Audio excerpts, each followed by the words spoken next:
147 സങ്കീർത്തനത്തിനകത്ത് വചനത്തെക്കുറിച്ച് പറഞ്ഞിരിക്കുന്നൊരു വാക്യം ഞാൻ ഇവിടെ വന്നിരുന്നതിന് ശേഷം നോക്കി സ്തോത്രം എൻ്റെ മനസ്സിൽ സംഗ്രഹിക്കുകയായിരുന്നു. ആ വാക്യം 147 സങ്കീർത്തനത്തിൻ്റെ 18 വാക്യമാണ്.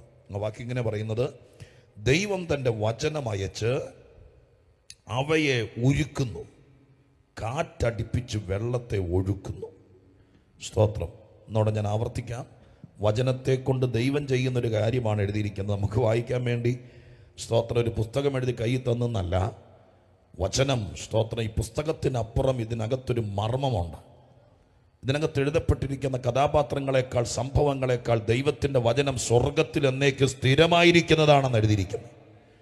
സ്തോത്രം. ആ വക മാർമിക നിലവാരത്തിലെ ഭാഗം ചിന്തിക്കുമ്പോൾ ഇവിടെ എഴുതിയിരിക്കുന്നു, നമുക്ക് വായിക്കാനൊരു പുസ്തകം എഴുതി തന്നിട്ട് കൈയൊടിഞ്ഞില്ല ദൈവം. ഇന്നും തിരുവചനത്തിൽ വായിക്കുന്നത് ഇങ്ങനെയാണ്: ദൈവം തൻ്റെ വചനം അയച്ച് അവയെ ഉരുക്കുന്നു, കാറ്റടിപ്പിച്ച് വെള്ളത്തെ ഒഴുക്കിക്കളഞ്ഞു. അതൊരു ഹിസ്റ്റോറിക്കലായിരിക്കുന്ന വാക്യമാണ്, വ്യാഖ്യാനം ആവശ്യമുള്ളതാണ്.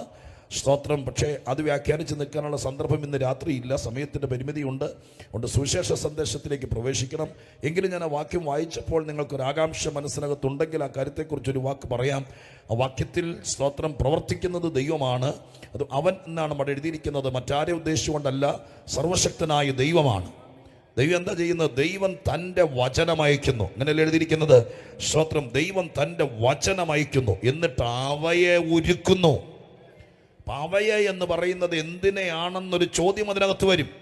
വെറുതെ വായിക്കുന്നവർക്ക് തോന്നിയല്ല, കർത്തൃദാസന്മാർക്കും ദൈവമക്കൾക്കും വേദപുസ്തകത്തെ ഒരു പഠന വിഷയമായി കാണുന്നവർക്ക് വായിക്കുമ്പോൾ അതിനകത്തുനിന്ന് ചോദ്യങ്ങൾ ഉരുത്തിരിയും. അപ്പോൾ അവിടെ എഴുതിയിരിക്കുന്നു, അവയെ ദൈവം ഉരുക്കുന്നു. സ്തോത്രം. ഏതിനെയാണെന്ന് പറയുന്നതിനേക്കാൾ മുമ്പ് നിങ്ങളുടെ ഹൃദയത്തിനകത്ത് ഒരു ഉറപ്പുണ്ടാകാൻ വേണ്ടി ഒരിക്കൽ കൂടി പറയാം, വചനത്തിന് ചിലതിനെ ഉരുക്കാനുള്ള ശക്തിയുണ്ട്. സ്തോത്രം. അതിന് വ്യാഖ്യാനം വേണ്ടല്ലോ, അതിനി ആരുടെ ഒത്താശ വേണ്ടല്ലോ. ഇന്ന് രാത്രി നാം തോളോട് ചേർത്ത് വെച്ച് വിശ്വസിക്കുന്ന, കയ്യിലേന്തുന്ന തിരുവചനം സാക്ഷീകരിക്കുന്നു. സ്തോത്രം. വചനം ചിലതിനെ ഉരുക്കുന്നതാണ്. അങ്ങനെയാണെങ്കിൽ ഇന്ന് രാത്രിക്കാലം ഒരു സുവിശേഷ യോഗം നടക്കുമ്പോൾ ഇവിടെ ഉപയോഗിക്കുന്നത് ആരുടെയെങ്കിലും ചരിത്രമല്ല, ആരുടെയെങ്കിലും കഥയല്ല, ദൈവത്തിൻ്റെ വചനമാണ്. ആ വചനം ഇന്ന് രാത്രി ചില വിഷയങ്ങളെ ഉരുക്കാനിടയാകണം. എന്തിനെയൊക്കെയാണെന്ന് ഇന്ന് രാത്രി 9 മണി കഴിയുമ്പോഴേക്കും വിശ്വസിക്കുന്ന ജനത്തിന് വേണ്ടി ചില വിഷയങ്ങൾ സ്തോത്രം മെഴുകു ഉരുകി ഒലിച്ചു പോകുന്നത് പോലെ കുടുംബത്തിൽ നിന്നോ ജീവിതത്തിൽ നിന്നോ ജീവിത ഭാരങ്ങളുടെ നടുവിൽ നിന്നോ തലമുറയിൽ നിന്നോ ശരീരത്തിൽ നിന്നോ ചില വിഷയങ്ങളെ നാം കേൾക്കാൻ പോകുന്ന ദൈവത്തിന്റെ വചനത്തിന് കഴിയുമെന്ന് കർത്തൃദാസന്മാരാണ് നിങ്ങളെങ്കിൽ നിങ്ങൾ ഉപയോഗിക്കുന്ന ദൈവത്തിന്റെ വചനത്തിന് ചിലതിനെ ഉരുക്കാൻ കഴിയുമെന്ന് വിശ്വസിക്കാൻ തയ്യാറാകണം. അതിന്ന് രാത്രി ഇവിടെ നടക്കണമെന്ന് ആഗ്രഹിക്കുന്ന ദൈവമക്കൾ സന്തോഷത്തോടെ പ്രാർത്ഥിക്കണം. കർത്താവേ സ്തോത്രം. ചില കാര്യങ്ങൾ ഇന്ന് രാത്രിക്കാലം ഉരുകുക എന്ന് പറയുമ്പോൾ തന്നെ അതിനകത്തൊരു തീയുടെ ശക്തി വേണമല്ലോ. വചനം തീയാണെന്ന് വേറെ തെളിച്ചു പറഞ്ഞിരിക്കുന്ന വാക്കുകളുണ്ട്. ഈ രാത്രിക്കാലം ആ തീയായി വചനം വെളിപ്പെടുന്ന രാത്രിയായിരിക്കണം. തിരുവെഴുത്തിൽ നിന്നൊരു വാക്യം അഭിഷേകത്തോടെ പറഞ്ഞ് ജനത്തിന്റെ നടുവിൽ ശുശ്രൂഷിക്കാൻ തുടങ്ങുമ്പോൾ തീ കൊണ്ട് ഉരുകുന്നത് പോലെ ഇന്ന് രാത്രി ചില വിഷയങ്ങൾ ഉരുകാനിടയാകണം. ഒരു പ്ലാസ്റ്റിക് കടലാസ് തീയുടെ അടുക്കിലേക്ക് കൊണ്ടു ചെല്ലുമ്പോൾ അത് ഉരുകി ചുരുണ്ട് പുറകോട്ട് മാറുന്നത് കണ്ടിട്ടുണ്ടോ? മുമ്പോട്ട് ഒരിക്കലും ചാടി വീഴത്തില്ല, പുറകോട്ട് ചുരുണ്ടു പോകുന്നത് കണ്ടിട്ടുണ്ടോ? അതുപോലെ ഇന്ന് രാത്രിക്കാലം ചില വിഷയങ്ങൾ പുറകോട്ട് ചുരുണ്ട് മാറുന്ന രാത്രിയാക്കി മാറ്റാൻ ദൈവ വചനത്തിന്റെ അധികാരം കൊണ്ട് കഴിയുമെന്ന് വിശ്വസിക്കുന്ന ദൈവമക്കൾ സ്തോത്രം. ഹല്ലേലൂയ. എന്നോട് ചേർന്നല്ല, ദൈവ വചനത്തോട് ചേർന്ന് നിൽക്കാൻ മനസ്സുള്ളവരാണെങ്കിൽ അവർ ശക്തിയോടെ എങ്ങനെ നിങ്ങൾക്കതിന് ബഹുമാനം കൊടുത്ത് സ്തോത്രം ചെയ്യാമോ അതുപോലെ സ്തോത്രം ചെയ്താട്ടെ.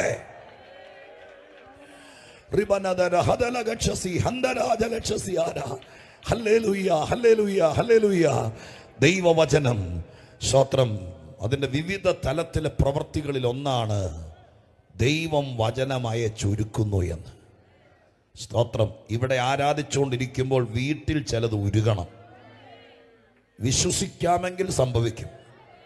തിരുവചനത്തിൻ്റെ സത്യം നമുക്ക് ഫലിക്കണമെങ്കിൽ ഒറ്റ മാർഗ്ഗമേ ഉള്ളൂ, ഇത് വിശ്വസിക്കാൻ തയ്യാറാകണം. ഇതാർക്ക് ഫലിച്ചു എന്ന് ചോദിച്ചാൽ ഒറ്റ മറുപടി ഉള്ളൂ, വിശ്വസിച്ചവർക്ക് ഫലിച്ചു.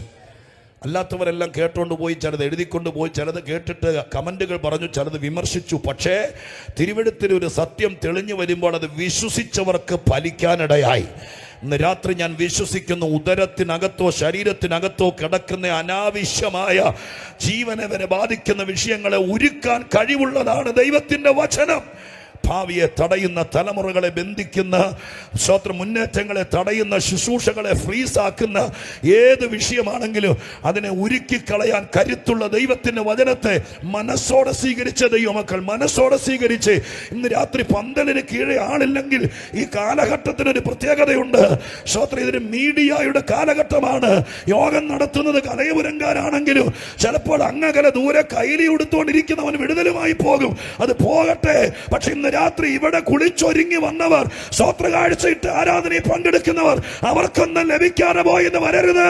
അതുകൊണ്ട് ഇന്ന് രാത്രി ദൂരത്തിരിക്കുന്നവർക്കും ചാരത്തിരിക്കുന്നവർക്കും ഒരുപോലെ ചില കാര്യങ്ങൾ ഫലിക്കേണ്ടതിന് വിശ്വസിക്കുക മാത്രം ചെയ്യുക. ഞാൻ ആ വാക്യം വ്യാഖ്യാനിച്ചില്ല. സ്തോത്രം. തൽമൂദിൽ അങ്ങനെയാണ്, ഹീബ്രുവിൽ അങ്ങനെയാണ്, ഗ്രീക്കിൽ ഇങ്ങനെയാണെന്നൊന്നും പറഞ്ഞില്ല. മലയാളത്തിൽ എഴുതിയിരിക്കുന്നൊരു വാക്യം ചൂണ്ടിക്കാണിച്ചു. ദൈവം ചെയ്യുന്നൊരു പരിപാടിയാണ്, ഉപദേശിമാർ ചെയ്യുന്നതല്ല, പ്രവാചകർ ചെയ്യുന്നതല്ല. അവിടെ വായിക്കാൻ അറിയാവുന്നവർക്ക് വ്യക്തമായി എഴുതിയിരിക്കുന്നു, ദൈവമാണത് ചെയ്യുന്നത്. ദൈവം തൻ്റെ വചനമയച്ച് അവയെ ഉരുക്കുന്നു. അതിന് പ്രസന്റ് കണ്ടിന്യൂസ് ടെൻസിൽ എഴുതിയിരിക്കുന്നത് സ്തോത്രം, ഉരുക്കിയെന്നല്ല, ഉരുക്കുന്നു എന്ന് പറഞ്ഞാൽ സംഭവിച്ചുകൊണ്ടിരിക്കുന്നു. സ്തോത്രം. അങ്ങനെയുള്ള വാക്യങ്ങൾ വേദപുസ്തക വ്യാഖ്യാന ശാസ്ത്രം എന്ന് പറയുന്നതൊന്ന് നമ്മളെക്കാൾ അറിവുള്ള ആളുകൾ വളരെ കൂലങ്കുക്ഷമായി പരിശോധിച്ചിട്ട് ബൈബിളിലെ കാര്യങ്ങൾ ഇങ്ങനെയേ വ്യാഖ്യാനിക്കാവൂ, എങ്കിലേ അതിൻ്റെ റിയാലിറ്റി പുറത്തു വരികയുള്ളൂ എന്ന് പറഞ്ഞ് ബോധിപ്പിക്കുന്ന വേദശാസ്ത്രിമാർ, അറിവുള്ളവർ, വേദജ്ഞാനികൾ, അവരെഴുതി വെച്ചിരിക്കുന്നത് ഇങ്ങനെയാണ്. ബൈബിളിലെ ടെൻസുകൾ നോക്കണം. സ്തോത്രം. ഒരു പ്രസന്റ് കണ്ടിന്യൂസ് ടെൻസിലാണ് പറയുന്നതെങ്കിൽ സംഭവിച്ചു കഴിഞ്ഞതല്ല, 2025 സംഭവിക്കുമെന്ന് വിശ്വസിക്കണം. സ്തോത്രം. അതുകൊണ്ട് ഈ പണി ദൈവം നിർത്തിയിട്ടില്ല. ഏത് പണി? വചനമയച്ച് ചില വിഷയങ്ങളെ ഉരുക്കുന്ന പരിപാടി സർവശക്തൻ നിർത്തിയിട്ടില്ല. പഴയ നിയമത്തിലാണ് അത് എഴുതിയിരിക്കുന്നതെങ്കിലും ഇന്നും ദൈവം അത് ചെയ്യുകയാണ്. അതിന്ന് രാത്രി ഇവിടെ നടക്കും. എന്താണെന്നും കൂടി ഒരു വാക്ക്, അത്രയും ഞാൻ പറഞ്ഞ സ്ഥിതിക്ക് വിശ്വസ്തത കാണിക്കണമല്ലോ. അതുകൊണ്ട് എന്താണെന്ന് അറിയണമെങ്കിൽ തൊട്ട് മുകളിലെ വാക്കോടെ നമ്മൾ ചേർത്ത് വായിക്കണം. മുകളിൽ 16-ാമത്തെ 17-ാമത്തെ വാക്യം, അവൻ പഞ്ഞി പോലെ, അവനെന്ന് ഉദ്ദേശിക്കുന്നത് ദൈവം തന്നെയാട്ടോ. ദൈവം പഞ്ഞി പോലെ മഞ്ഞ് പെയ്യിക്കുന്നു, ചാരം പോലെ നീഹാരം വിതറുന്നു, അവൻ നീർക്കട്ട കഷ്ണം കഷ്ണമായി എറിയുന്നു, അവന്റെ കുളിർ സഹിച്ചു നിൽക്കുന്നവൻ ആര്? എന്നിട്ടാ പറയുന്നത് ദൈവം തന്റെ വചനം അയച്ച അവയെ, ഏവയെ, ഈ മോളി പറഞ്ഞിരിക്കുന്ന 4 കാര്യങ്ങൾ, മഞ്ഞ്, നീഹാരം, നീർക്കട്ട. സ്തോത്രം. ഈ 3 കാര്യങ്ങൾ, മഞ്ഞ്, നീഹാരം, നീർക്കട്ട. എന്താണ് ഈ പറയുന്നതിൻ്റെ അർത്ഥം? ഇതൊരു ആലങ്കാരിക പ്രയോഗമാണ്. സ്തോത്രം. വെള്ളം ഘനീഭവിച്ചാൽ, തണുത്തുറഞ്ഞാൽ ഉണ്ടാകുന്ന 3 ഫോമുകളാണ്. സ്തോത്രം. മഞ്ഞ് എന്ന് പറഞ്ഞാൽ ഇപ്പോഴത്തെ സീസണാണ്. ഇച്ചിരി നേരത്തെ എഴുന്നേക്കുവാണെങ്കിൽ കാണാം മഞ്ഞ്. സ്തോത്രം. അതിനെ തൊടാൻ പറ്റിയല്ല, പക്ഷെ അനുഭവിക്കാൻ പറ്റും. കുറച്ച് നേരം, ഒരു 5 മിനിറ്റ് മഞ്ഞുള്ളപ്പോൾ വെളുപ്പിന് പുറത്തിറങ്ങി നിന്നാൽ മിക്കവാറും നാളെ പ്രസംഗം നടക്കുകയില്ല. മൂക്ക് കുടച്ച് ചിലപ്പോൾ തൊണ്ണയടക്കും. കാരണം കാണാൻ പറ്റിയല്ല, പിടിക്കാനൊന്നും പറ്റിയല്ല, പക്ഷെ അത് എഫക്റ്റ് ചെയ്യും. സ്തോത്ര. ഹല്ലേലൂയ. മഞ്ഞ്. നീഹാരം എന്ന് പറയുന്നത് കുറച്ചുകൂടെ കട്ടിയുള്ളതാണ്. നമ്മുടെ പണ്ടത്തെ ഫ്രീസറിനകത്തൊക്കെ, ഫ്രിഡ്ജിനകത്തൊക്കെ കണ്ടിട്ടുണ്ടാകും, പഞ്ചസാര തരി പോലെ ഇങ്ങനെ വെളുത്തിരിക്കുന്ന. സ്തോത്രം. നല്ല തൊടുമ്പോഴേക്കും അത് വെള്ളമായി പോകും. അതാ നീഹാരം. അപ്പോൾ മഞ്ഞിനേക്കാൾ കുറച്ചുകൂടെ കട്ടിയുള്ള ഫോമാണ് നീഹാരം. തൊടാം, പക്ഷേ തൊടുമ്പോഴേക്കും അത് സ്വതന്ത്രം വെള്ളമാണ്. അതിനേക്കാൾ കട്ടിയുള്ള ഫോമാണ് നീർക്കട്ട എന്ന് പറയുന്നത്, ഐസ് ക്യൂബ്. സ്വതന്ത്രം. ഫ്രീസറിനകത്ത് വെള്ളം വെച്ചാൽ ഐസ് കട്ട ഉണ്ടാകും. അത് എന്താ ഇങ്ങനെ പറയുന്നത്? സ്വതന്ത്രം. LKG പിള്ളേർക്ക് പഠിപ്പിച്ചു കൊടുക്കുന്ന പോലെ ബൈബിളിനകത്ത് എഴുതി വെച്ചിരിക്കുന്ന മഞ്ഞും നീകാരവും നീർക്കട്ടയെല്ലാം ദൈവം തമ്പുരാൻ വചനം അയച്ചു. ഇവിടെ വചനം മതിലേത് എഴുതി വെച്ചും സ്വതന്ത്രം ടീഷർട്ട് പ്രിന്റ് ചെയ്തും കൊണ്ട് കിടക്കുമ്പോൾ ദൈവം തമ്പുരാൻ വചനം കൊണ്ട് മഞ്ഞും നീകാരവും കളയാനാണ്. അതിനാണ് വൈകുന്നേരം മഞ്ഞും കൊണ്ട് ഇവിടെ വന്നിരിക്കുന്നത്. അങ്ങനെയുള്ള വാക്കുകൾ വ്യാഖ്യാനിക്കപ്പെടണം.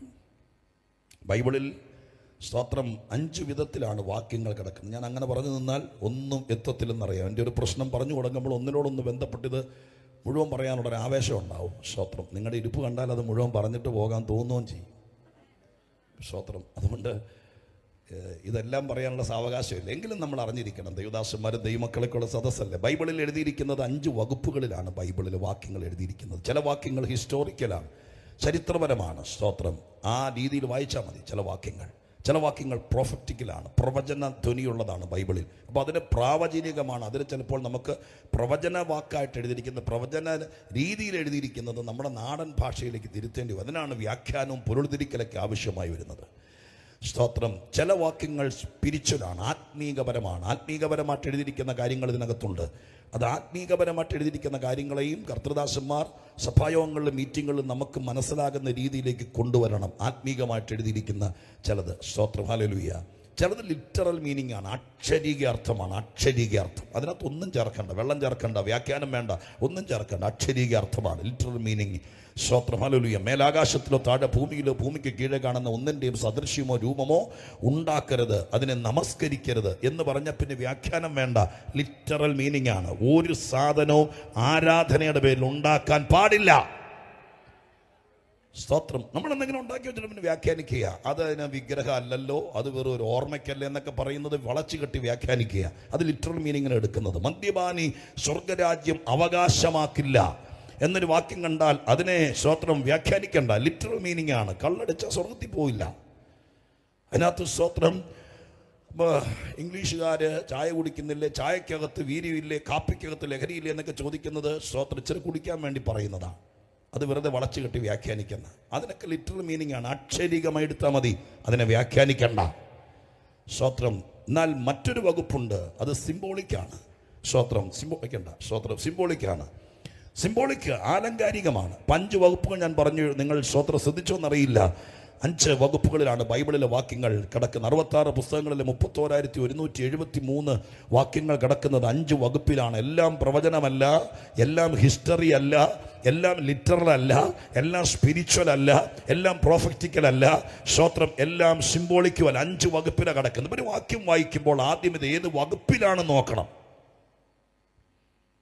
ഞാൻ ബൈബിൾ ക്ലാസ് എടുക്കുകയല്ല, കൺവെൻഷനെ പ്രസംഗിക്കാൻ വന്നത്. പക്ഷേ ഞാൻ പറഞ്ഞല്ലോ, ആ കാര്യത്തിലേക്ക് കയറിയത് കൊണ്ട് പറയുക. അപ്പോൾ ഒരു കാര്യം എടുക്കുമ്പോൾ ഇത് ഏതിലാണ്? ഇത് ഈ വാക്യം സിംബോളിക്കാണോ, ഈ വാക്യം പ്രോഫറ്റിക്കലാണോ, ഈ വാക്യം ലിറ്ററലാണോ?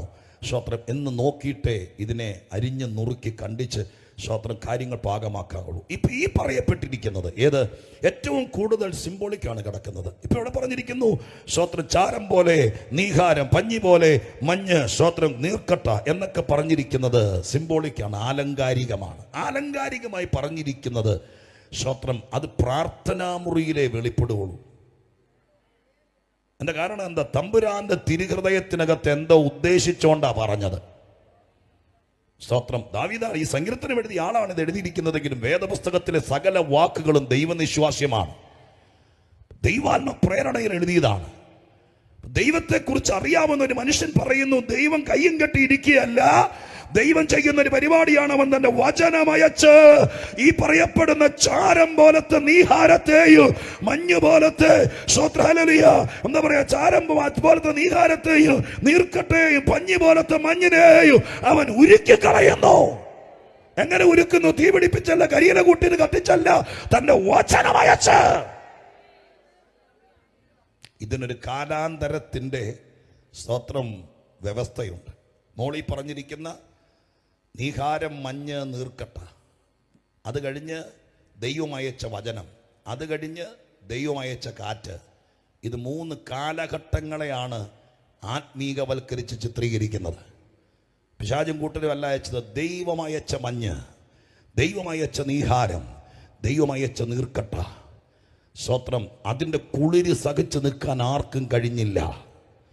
സ്തോത്രം. ആ സമയത്താണ് ദൈവം തൻ്റെ വചനം അയച്ചിട്ട് മനുഷ്യന് സഹിച്ചു നിൽക്കാൻ പറ്റാതിരുന്ന ആ മനുഷ്യനെ ഫ്രീസാക്കി കളഞ്ഞ, അവനെ സ്തോത്രം ഹല്ലേലൂയ ഒതുക്കിക്കളഞ്ഞ, അവനെ ഫ്രീസാക്കി കളഞ്ഞ ആ മഞ്ഞിനെ സ്വർഗസ്ഥനായ ദൈവം തൻ്റെ വചനമയ ചുരുക്കിയത്. സ്തോത്രം ഹല്ലേലൂയ. അത് ഉരുകിയുണ്ടായ വെള്ളം അവിടെ തളം കെട്ടിക്കിടന്നാൽ വീണ്ടും അത് മഞ്ഞായി മാറി വീണ്ടും ഘനീഭവിച്ച് നീർക്കട്ടയാകാതിരിപ്പാൻ ഉരുകിയ വെള്ളത്തെ തൊട്ട് പുറകെ കാറ്റയച്ച് സ്വർഗം തമ്പുരാൻ ഒഴുക്കി കളഞ്ഞു. കുറച്ചുകൂടെ ചിത്രം തെളിഞ്ഞു വരുന്നുണ്ടോ? ഒരു സഭായോഗത്തിന്റെ സങ്കീർത്തന ശുശ്രൂഷ പോലെ ആയിപ്പോയി ആമുഖം. എന്നാലും വേണ്ടില്ല, ആരെ ഉദ്ദേശിച്ചോണ്ടാ ദൈവം പറയുന്നത്? സ്വർഗം ഇന്ന് രാത്രികാലം ആ വാക്യത്തിൻ്റെ ആലങ്കാരികത മാറ്റി പൊരുൾ പറയാം. സ്തോത്രം, ഹല്ലേലൂയ. ആദ്യം വായിച്ച 16-17 വാക്യങ്ങൾ, 16-17 വാക്യങ്ങൾ പഴയ നിയമത്തിൻ്റെ ന്യായപ്രമാണത്തെയാണ് ഉദ്ദേശിക്കുന്നത്. ദൈവം തമ്പുരാൻ ആദ്യം അയച്ചു കൊടുത്ത, മാനവരാശിക്ക് വേണ്ടി അയച്ചു കൊടുത്ത ന്യായപ്രമാണം.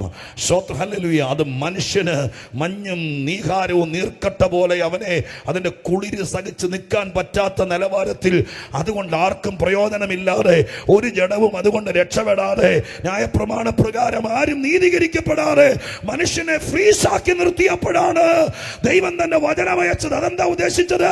വചനം ജഡമായി ഇവിടെ വന്ന് പഴയ നിയമം എന്ന ന്യായപ്രമാണത്തെ ഉരുക്കിയത് നമ്മൾ ആരാധിക്കുന്ന കർത്താവായ യേശു വചനമായവൻ ജഡമെടുത്ത് വന്നു. അപ്പൊ ആ മനുഷ്യന് സഹിക്കാൻ വയ്യാതിരുന്ന, മനുഷ്യനെ ചെയ്തു തീർക്കാൻ പറ്റാതിരുന്ന കർമ്മമാർഗത്തെ അവൻ ഇവിടെ വന്നിട്ട് ഉരുക്കി, അതിനെ വേറൊരു ഭാഷ പറഞ്ഞ നിവർത്തിച്ചു. യേശു ഇവിടെ വന്ന പ്രമാണത്തെ, ആ വ്യവസ്ഥയെ, അന്നത്തെ സ്വതന്ത്രം, അന്ന് വരെ നിലവിലുണ്ടായിരുന്ന ആരാധന, ആചാര്യന്മാർ, യാഗങ്ങൾ, കർമ്മങ്ങൾ തുടങ്ങിയ എല്ലാം തൻ്റെ കാൽവരി യാഗത്താൽ ഉരുക്കിക്കളഞ്ഞു. അങ്ങനെ ഉരുകി വന്നപ്പോൾ തൊട്ടുപുറകെ ഒരു കാറ്റ് വന്നതല്ല, ദൈവം കാറ്റടിപ്പിച്ചു. ആ കാറ്റ് പരിശുദ്ധാത്മാവിനെ കാണിക്കുന്നതാണ്. യേശു ക്രിസ്തു ഇവിടെ വന്ന് ഉരുക്കിയ വിഷയങ്ങളെ പരിശുദ്ധാത്മാവിന്റെ കാറ്റ് വന്ന് വീണ്ടും അവിടെ കിടന്ന്, സ്തോത്രം, നീ ഫ്രീസ് ആകാതിരിക്കാൻ, അത് വീണ്ടും അവിടെ കിടന്ന് മഞ്ഞാകാതിരിക്കാൻ ദൈവത്തിന്റെ ആത്മാവാകുന്ന കാറ്റ് അതിനെ ഒഴുക്കിക്കളഞ്ഞു. ഇന്ന് രാത്രി ഭാഗവട വായിച്ചത് എന്തിനാണെന്നറിയാമോ? സ്വർഗം ഇന്ന് രാത്രി അത് ചെയ്യാനിടയാകണം. അന്ന് ന്യായപ്രമാണമാണെങ്കിൽ ഇന്ന് രാത്രിക്കാലം വിദ്യാഭ്യാസം ഉണ്ടായിട്ടു നിന്നെ പുറത്തു വിടാത്ത നിന്റെ കുടുംബത്തിൽ ആരെങ്കിലും ഇരിക്കുന്നുണ്ടെങ്കിൽ, സത്യത്തിന്റെ പക്ഷത്ത് നിൽക്കേണ്ട കുടുംബമാണെങ്കിലും ഇന്ന് ആരൊക്കെയോ എന്തൊക്കെയോ പറഞ്ഞു, ഇന്നതൊക്കെ ഞങ്ങൾ യൂട്യൂബിൽ കണ്ടു എന്ന് പറഞ്ഞു മരവിച്ചു നിൽക്കുന്ന ആരെങ്കിലും ഉണ്ടെങ്കിൽ, അങ്ങനെയുള്ള കുടുംബത്തിൽ നിന്ന് ആരെങ്കിലും ഇന്ന് രാത്രി വന്നിട്ടുണ്ടെങ്കിൽ, യേശു ക്രിസ്തു എന്ന ദൈവത്തിന്റെ വചനം ജഡമായി തീർന്നവൻ ഇന്ന് രാത്രി ചില തെറ്റിദ്ധാരണകളെ ഉരുക്കട്ടെ, ചില സംശയങ്ങളെ ഉരുക്കട്ടെ. ലോകം പ്രചരിപ്പിക്കുന്ന ദൈവസഭയ്ക്കും സുവിശേഷത്തിനും ദൈവരാജ്യത്തിനും എതിരെ, ദൈവത്തിനും ദൈവത്തിന്റെ പ്രവർത്തനങ്ങൾക്കും പരിശുദ്ധാത്മാവിനുമൊക്കെ എതിരെ വ്യാപരിക്കുന്ന സകല വ്യാപാരങ്ങളെയും ഇന്ന് രാത്രി ഉരുക്കാൻ കഴിവുള്ള സത്യവചനത്തിന്റെ തീയ ഈ വേദിയിൽ നിന്ന് വിശ്വസിക്കുന്നവരിലേക്ക്, ഈ ദേശത്തേക്ക് വ്യാപരിക്കണമെന്ന് ആഗ്രഹിക്കുന്ന ദൈവമക്കൾ ഒരുമിച്ച് ആത്മബലത്തോടെ ഇന്ന് രാത്രി പറ. ഇന്നിവിടെ സംഭവിക്കേണ്ടത് 5 പോയിന്റുള്ള ഒരു പ്രസംഗമല്ല. ചില വിഷയങ്ങളെ ഉരുക്കിയിട്ട് ആശീർവാദം പറയാവൂ കർത്താവേ. ആ ഉരുകുന്നതിന് പരിശുദ്ധാത്മാവിന്റെ കാറ്റ് ഈ പന്തലിന് കീഴ് വിശ്വസിക്കുന്നവരുടെ മേൽ ഇന്ന് രാത്രി വ്യാപരിക്കാൻ തുടങ്ങട്ടെ. ആ കാറ്റടിച്ച് ചിലതിനെ ഒഴുക്കി കളയട്ടെ. രോഗങ്ങൾ, രോഗാത്മശക്തികൾ, നിരാശ ഉളവാക്കുന്ന പ്രശ്നങ്ങൾ ഇന്ന് രാത്രിക്കാലം മരുന്ന് കൂടാതെ ഉരുകട്ടെ യേശുവിന്റെ നാമത്തിൽ. ചില ബന്ധങ്ങൾ പോലും മുറിഞ്ഞു പോയത്, ചില പിണക്കങ്ങൾ ഡിസംബർ മാസം തീരുന്നതിനേക്കാൾ മുമ്പ് പുതിയൊരു വർഷത്തിലേക്ക് കയറുമ്പോഴേക്ക് അകാരണമായി കൈപ്പായി വന്നിരിക്കുന്ന വിഷയങ്ങൾ ഇന്ന് രാത്രിക്കാലം യേശുവിന്റെ നാമത്തിൽ വിശ്വസിക്കാമെങ്കിൽ ഈ രാത്രി സ്വർഗം അതിനുള്ള ദൂതുമായി നമ്മുടെ മധ്യത്തിൽ ഇറങ്ങി വരും. യേശുവിന്റെ നാമത്തിൽ അത്ഭുതങ്ങൾ നടക്കുന്ന സ്ഥലമാണ്, യേശുവിനെ ഉയർത്തുന്ന സ്ഥലം, സുവിശേഷ യോഗം നടക്കുന്ന സ്ഥലം.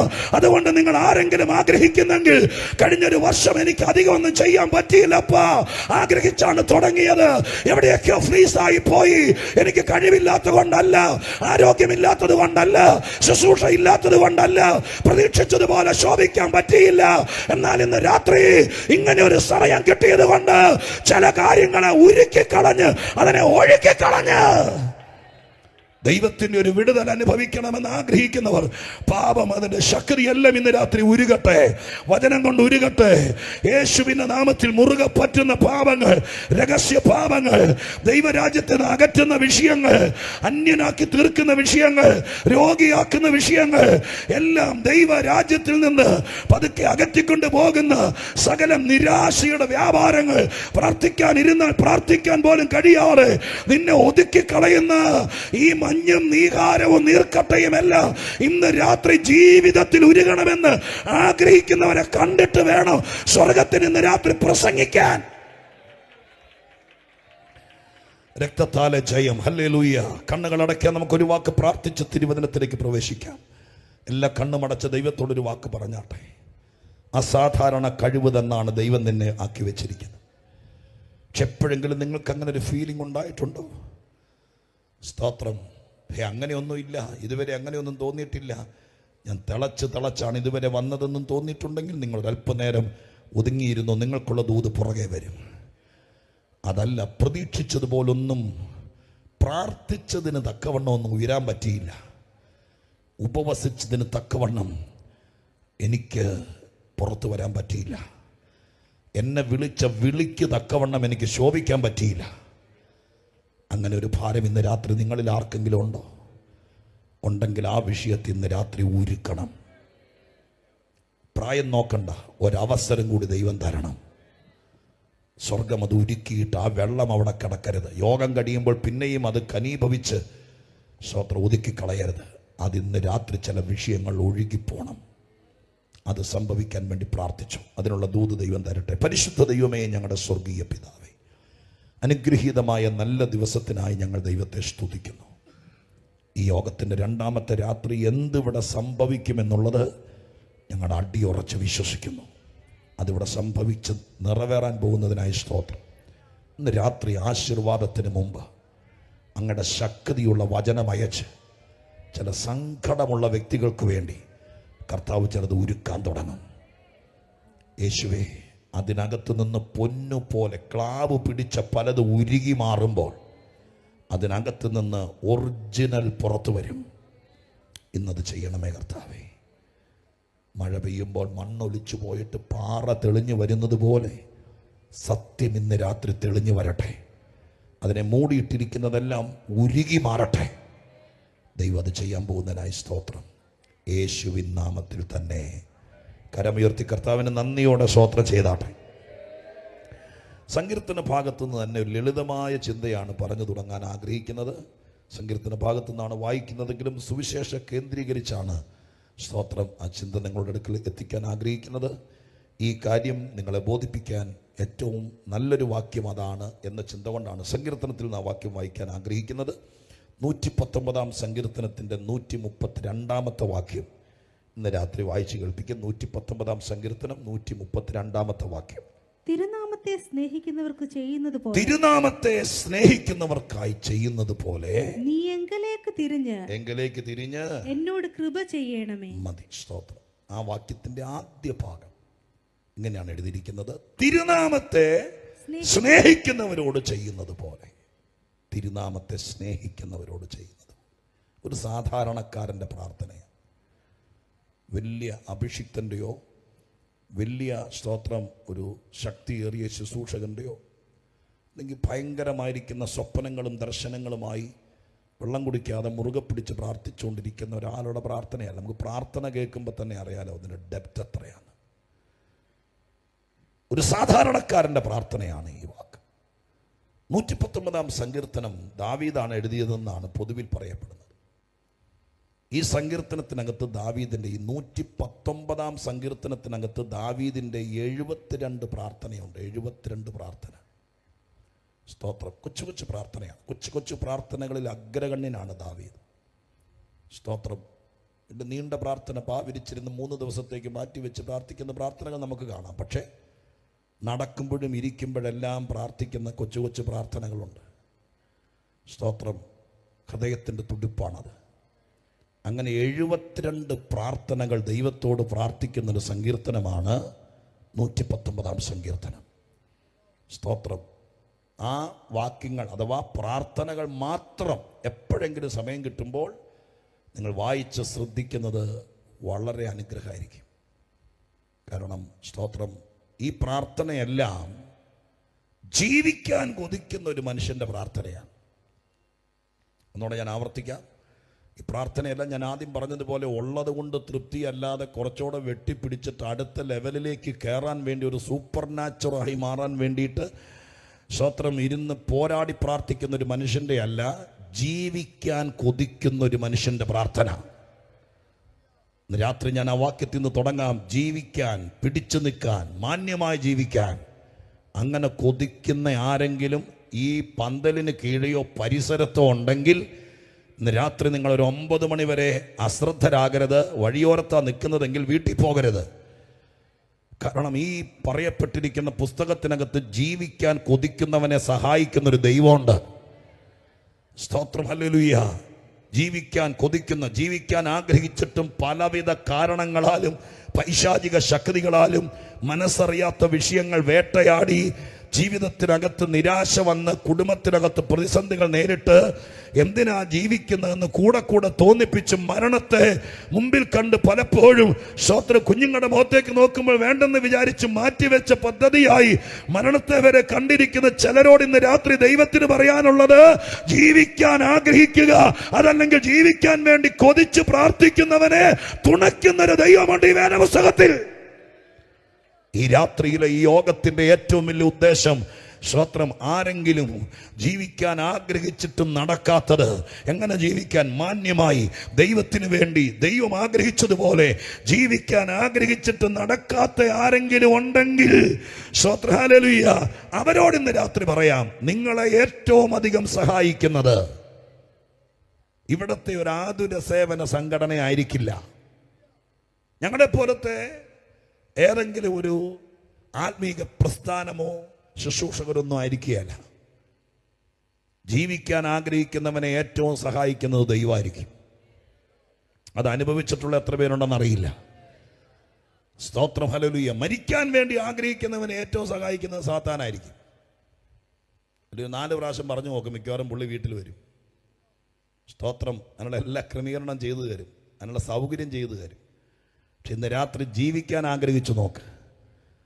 സ്തോത്രം, കർത്താവേ, ദൈവത്തിന് വേണ്ടി ജീവിക്കണം, ബാക്കിയുള്ള കാലം മാന്യമായി ജീവിക്കണം. അടുത്ത കാലത്താണ് ഈ സത്യമൊക്കെ അറിയാൻ തുടങ്ങിയത്. സ്തോത്രം, അറിഞ്ഞ സത്യത്തിൽ നിന്നുകൊണ്ട് ബാക്കിയുള്ള കാലം സാക്ഷ്യത്തോടെ ജീവിക്കണം. സ്തോത്രം, പാപത്തിൽ ജീവിക്കണ്ട, എന്നെ തകർക്കുന്ന ഒന്നും വേണ്ട.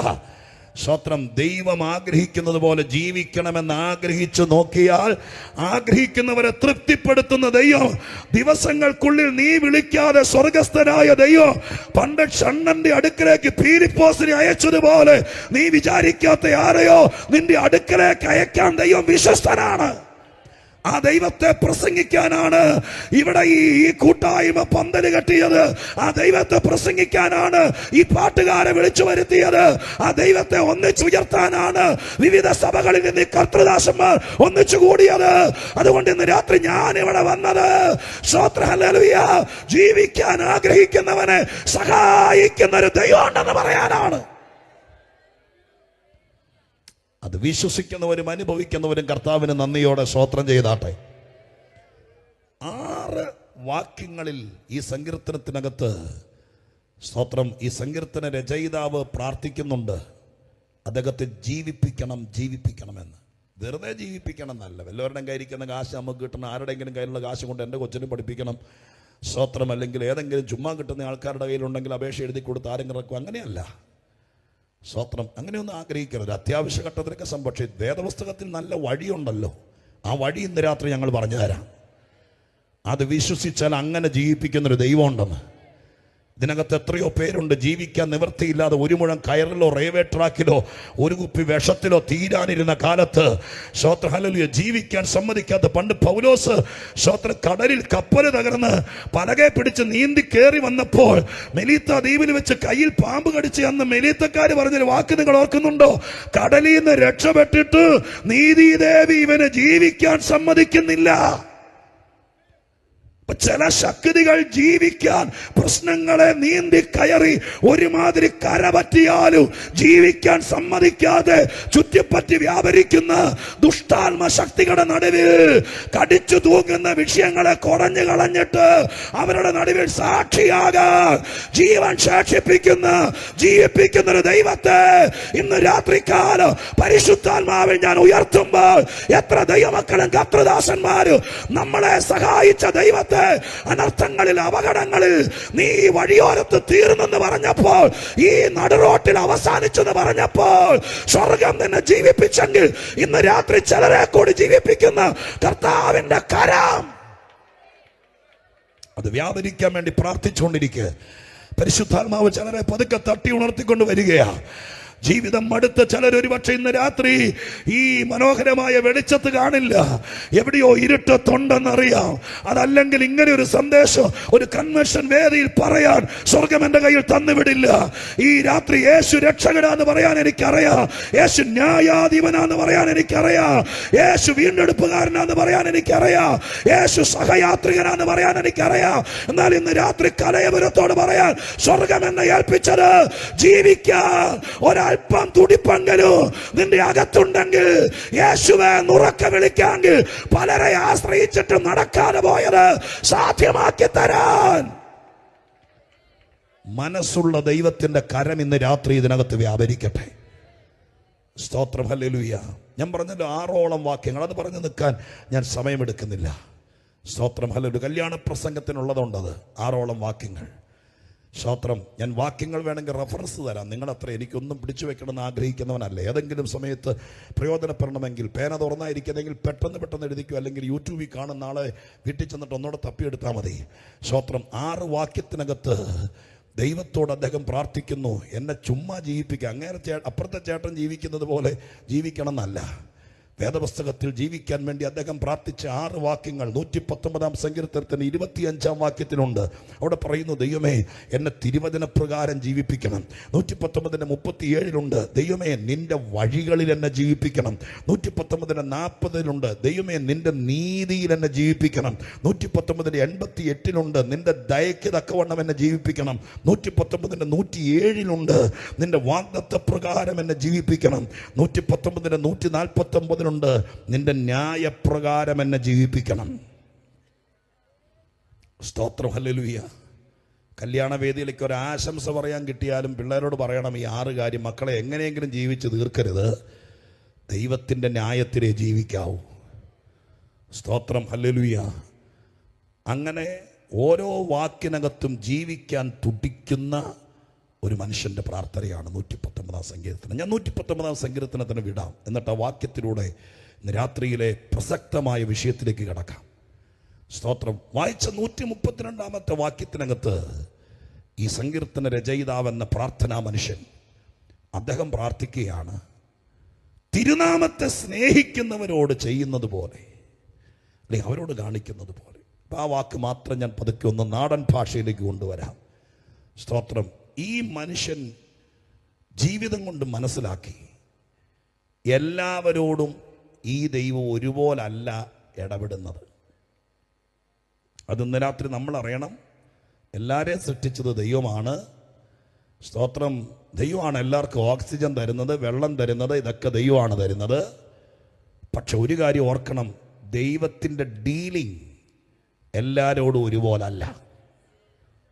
രാത്രി ഇവിടെ ഇരിക്കുന്നവരെല്ലാവരും വീണ്ടെടുക്കപ്പെട്ടവരും രക്ഷിക്കപ്പെട്ടവരും അന്യഭാഷ പറയുന്നവരൊക്കെ ആണെങ്കിലും ഓർത്തോളം, ഒരു സഭയെ കൂടുന്നവരും ഒരമ്മയുടെ വയറ്റിൽ നിന്ന് വന്നവരും ഒരു വീട്ടിൽ പാർക്കുന്നവരൊക്കെ ആണെങ്കിലും ഒരു ഉപദേശത്തിൽ നിൽക്കുന്നവരാണെങ്കിലും സൂക്ഷിച്ച് നിങ്ങൾ ഈ കാര്യത്തെ പരിശോധിച്ചാൽ ഓരോരുത്തരോടുമുള്ള ദൈവത്തിൻ്റെ ഇടപെടലുകൾ വ്യത്യസ്ത രീതിയിലാണ്.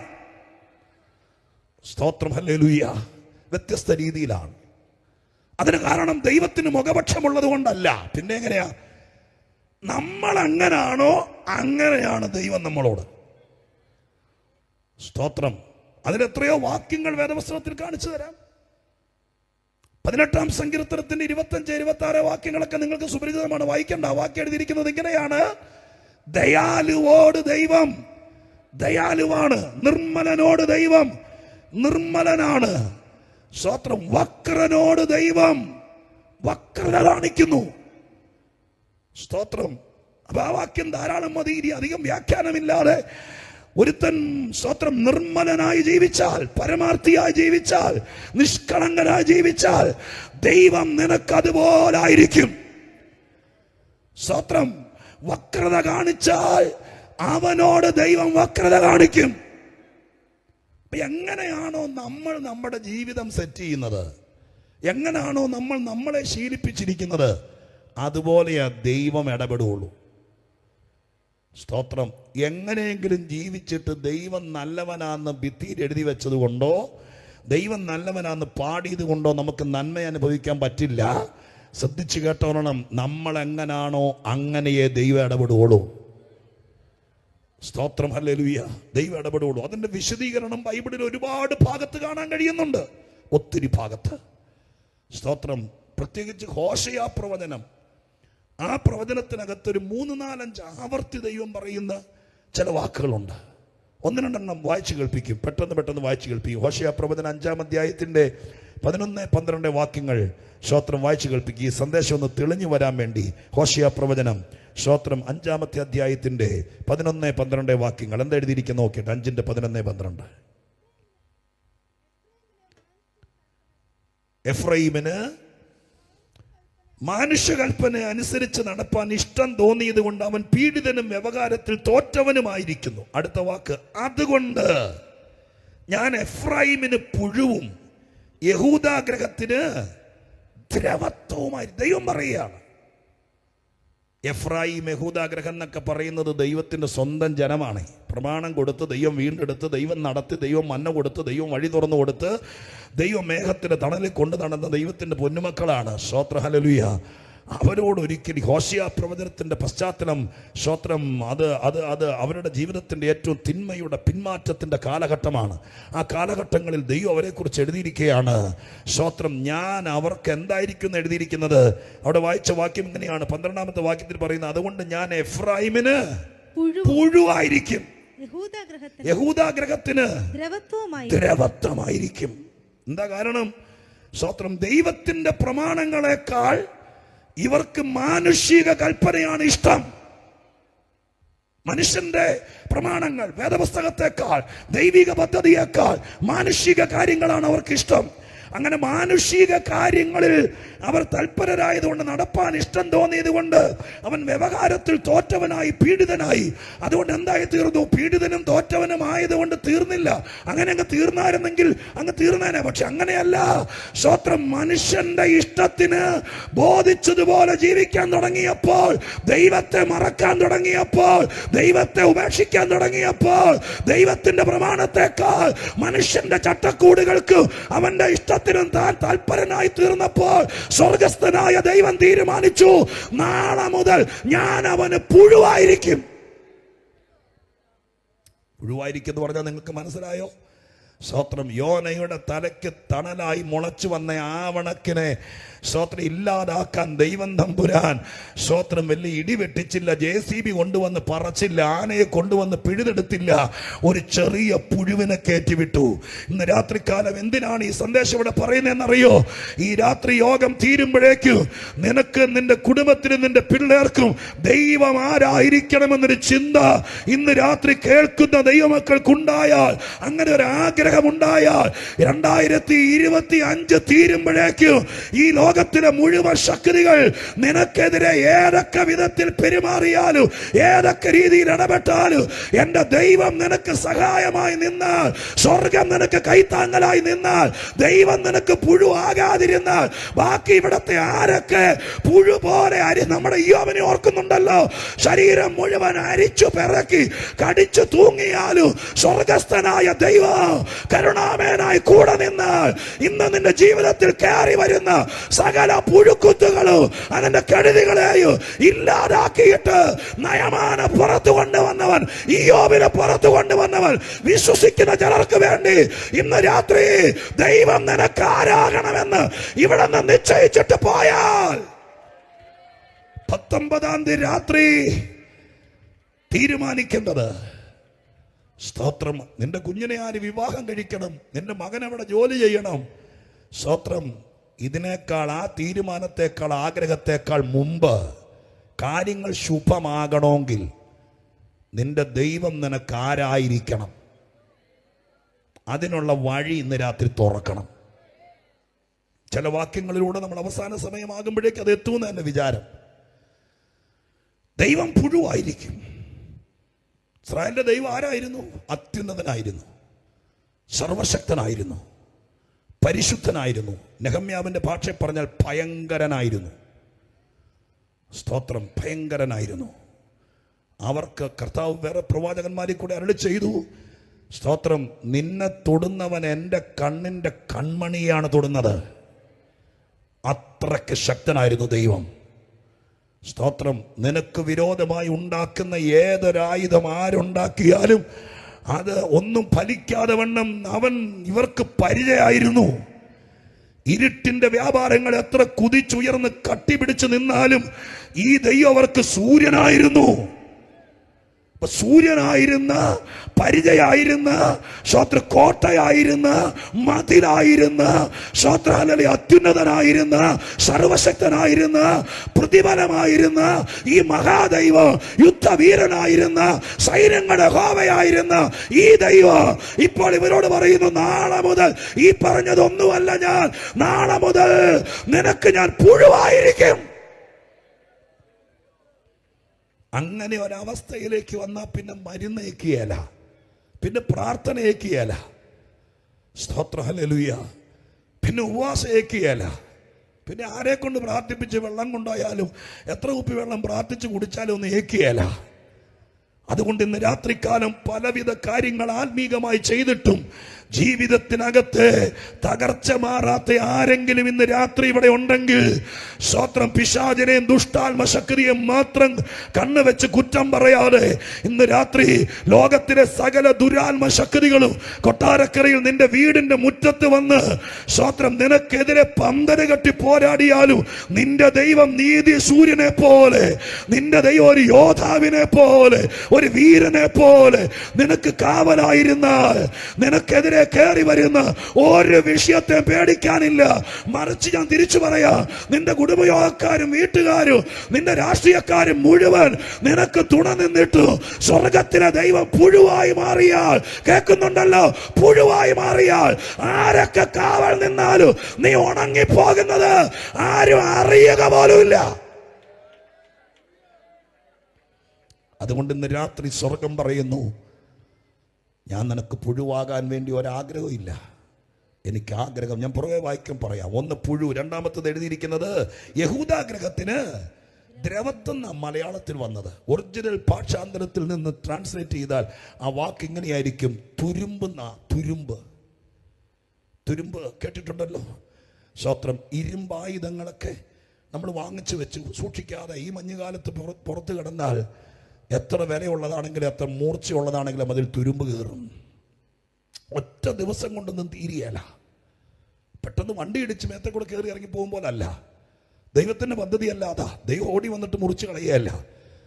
ഇതിനിടയിൽ ആർക്കെങ്കിലും ഇതുപോലത്തെ ഒരു സന്ദേശം കേട്ടിട്ട് മടങ്ങി വരാൻ മനസ്സ് തോന്നിയാൽ അന്ന് ദൈവം, ഞാൻ അവസാന വാക്യത്തിലേക്ക് വരുമ്പോൾ കാണിച്ചു തരാം, അന്ന് ദൈവം കാര്യങ്ങൾക്ക് മാറ്റം വരുത്തും.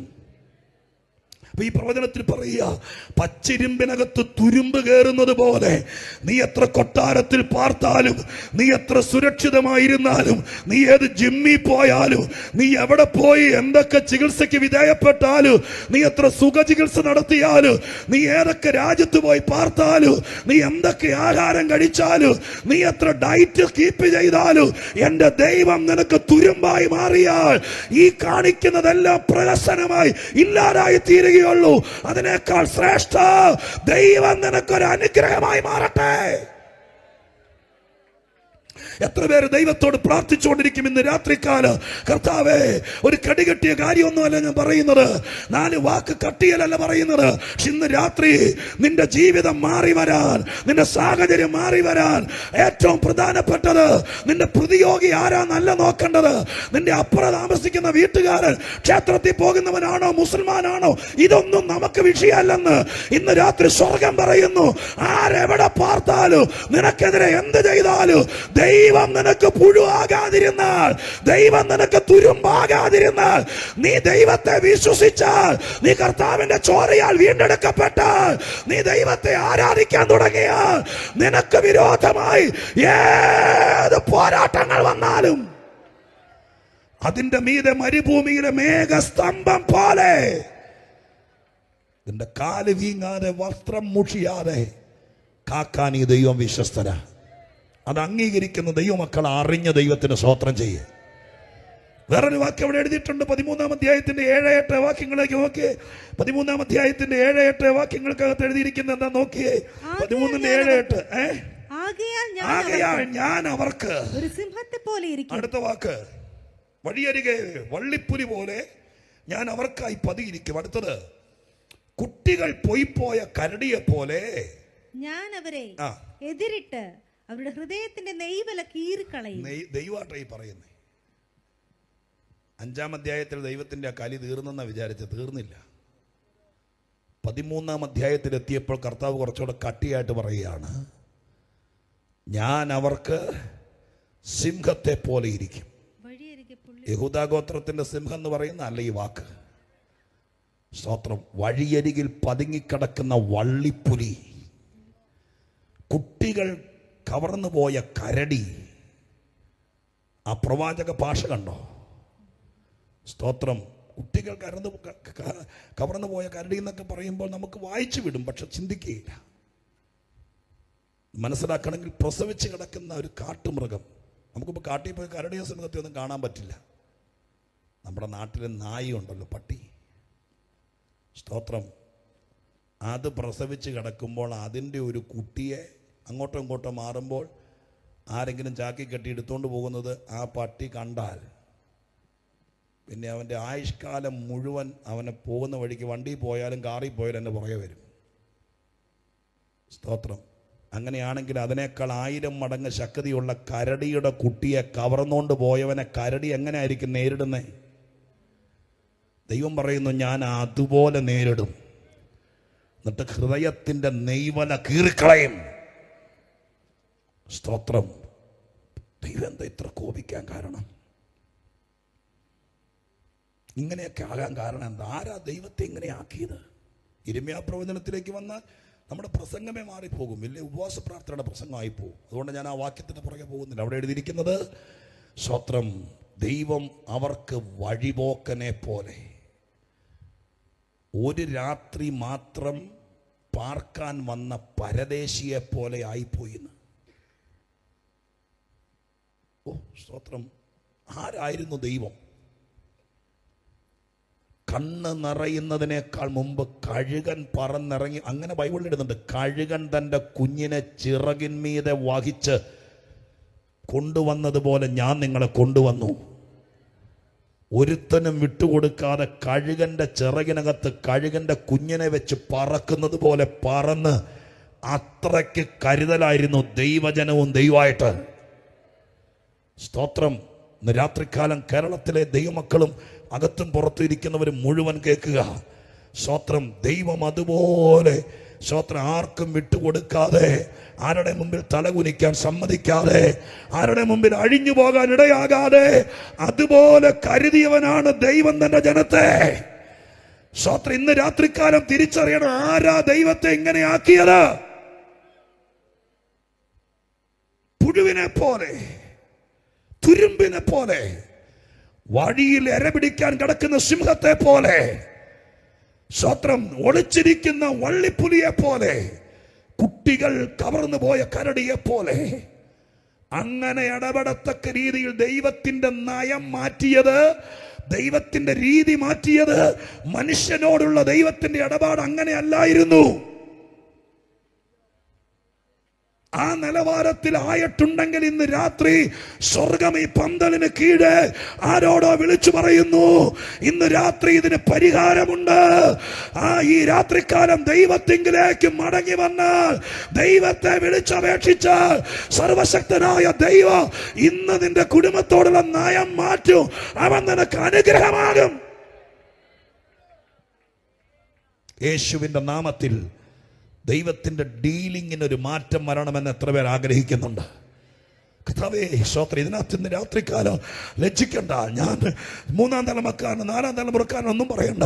എൻ്റെ കർത്താവെ, കുറച്ച് നാളായിട്ട് ഞാൻ കരഞ്ഞിട്ട് കേൾക്കുന്നില്ല, ഞാൻ അലറി വിളിച്ചിട്ട് കേൾക്കുന്നില്ല. പണ്ടങ്ങനെ അല്ലായിരുന്നു. എൻ്റെ ഹൃദയം ഉള്ളിൽ തകരുമ്പോൾ ഞാൻ ദൈവമേ എന്ന് വിളിക്കുമ്പോൾ എൻ്റെ ദൈവം ഇറങ്ങി വന്നത് എനിക്കറിയാം. രാത്രിയുടെ യാമങ്ങളിൽ കരഞ്ഞ് നേരം വെളുക്കുന്നതിനേക്കാൾ മുമ്പ് ഞാൻ നിങ്ങളെ വിട്ടൊക്കെ എൻ്റെ അനുഭവം പറയാം. ഇന്ന് രാത്രി ദൂതിൻ്റെ മുമ്പിൽ ഞാൻ സമർപ്പിതനാകാം. നിലവിളിച്ച് കണ്ണ് തിരുമി അടഞ്ഞ് ഒന്ന് മയങ്ങി എഴുന്നേൽക്കുന്നതിനേക്കാൾ മുമ്പ് എന്തിനു വേണ്ടി കരഞ്ഞോ ആ വിഷയത്തിന്റെ മേൽ സർവശക്തനായ ദൈവം ഇറങ്ങി വന്ന ദിവസങ്ങൾ ഇന്ന് രാത്രി നിങ്ങൾക്ക് ഓർമ്മയുണ്ടോ? ആ ദിവസങ്ങളിൽ നിന്ന് ഇന്ന് രാത്രി ദൈവം നയം മാറ്റിയിരിക്കുന്നെങ്കിൽ ചിലരോട് പറയുന്നു, സ്വർഗം ഇന്ന് രാത്രി സ്വത്ര ഇടപെടുന്ന വചനത്തിന്റെ മുമ്പിൽ ചില വിഷയങ്ങൾ ഉരുകി പോണോന്ന്.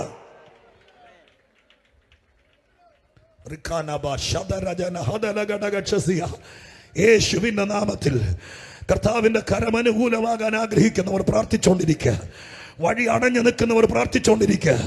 സ്വർഗം പറയുന്നു, നിനക്കിനി മുന്നോട്ട് പോകണമെങ്കിൽ ആരെയൊക്കെ കാണണമെന്നല്ല ആഗ്രഹിക്കേണ്ട ദൈവമേ, ഇന്ന് രാത്രി എൻ്റെ കുടുംബത്തോടുള്ള ഇടപെടലിനൊരു മാറ്റം വരണം. ദൈവമായ കർത്താവേ, നെഹമ്യാവിനെ പോലെ, ദാനിയേലിനെ പോലെ, പ്രവാചകന്മാരെ പോലെ, പിതാക്കന്മാരെ പോലെ ഈ പന്തലിന് കീഴെ ഒന്ന് മനസ്സ് തുറക്കാൻ ഏതെങ്കിലും അമ്മമാർക്ക് കഴിയുമെങ്കിൽ, അപ്പന്മാർക്ക് കഴിയുമെങ്കിൽ, തലമുറകൾ മുഖാന്തരമുണ്ടായ ചില ആളുകളുടെ കടുംപിടുത്ത മുഖാന്തരമുണ്ടായ ചില ദൈവത്തിന്റെ ഇടപെടലുകൾക്ക് ഇന്ന് രാത്രി ഒരു മാറ്റം വരണമെന്ന് ആഗ്രഹിക്കുന്നവരുണ്ടെങ്കിൽ, ഇടിവ് നിൽക്കാൻ ആളുണ്ടെങ്കിൽ, ഞാൻ അടുത്ത വാക്യം വായിച്ചു കേൾപ്പിക്കാം. ഹോശിയ പ്രവചനം അവസാനിക്കുന്നത് ശാപവാക്ക് കൊണ്ടല്ല. ഇന്ന് രാത്രി മനം തിരിയാൻ ആളുണ്ടെങ്കിൽ, മടങ്ങി വരാൻ ആളുണ്ടെങ്കിൽ, മാനസാന്തരപ്പെടാൻ ആളുണ്ടെങ്കിൽ ദൈവം തന്റെ നയം മാറ്റും. ഹല്ലേലൂയ. 14-ാമത്തെ അധ്യായം. സ്തോത്ര. ഹല്ലേലൂയ. 14-ാമത്തെ അധ്യായത്തിന്റെ 4-5 വാക്യങ്ങൾ. ഞാൻ അവരുടെ പിന്മാറ്റത്തെ ചികിത്സിച്ച് സൗഖ്യമാക്കും. അടുത്തത്, എന്റെ കോപം അവനെ വിട്ടുമാറിയിരിക്കുകയാൽ ഞാൻ അവരെ ഔദാര്യമായി സ്നേഹിക്കും. അടുത്ത വാക്ക്, ഞാൻ ഇസ്രായേലിന് മഞ്ഞ് പോലെ ഇരിക്കും. കണ്ടോ ഇത്രയും നേരം പറഞ്ഞുകൊണ്ടിരുന്ന എങ്ങനെ? ഞാൻ അവർക്ക് പുഴുവായിരിക്കും, ഞാൻ അവർക്ക് തുരുമ്പായിരിക്കും, ഞാൻ അവർക്ക് സിംഹമായിരിക്കും, ഞാൻ അവർക്ക് വള്ളിപ്പുലിയെ പോലായിരിക്കും, കുട്ടികൾ കവർന്നുപോയ കരടിയെ പോലായിരിക്കും. വിട്ടുവീഴ്ച കാണിക്കാതെ ഹൃദയത്തിന്റെ നെയ്വല കീറും, വഴിത്തലക്കൽ അവർ വീഴും, കരുണ കാണിക്കത്തില്ല എന്ന് പറഞ്ഞ ദൈവം ഈ പുസ്തകം പ്രവാചകൻ എഴുതി അടയ്ക്കുമ്പോൾ അറം പറ്റിയ വാക്കുകൊണ്ടല്ല എഴുതി അവസാനിപ്പിക്കുന്നത്.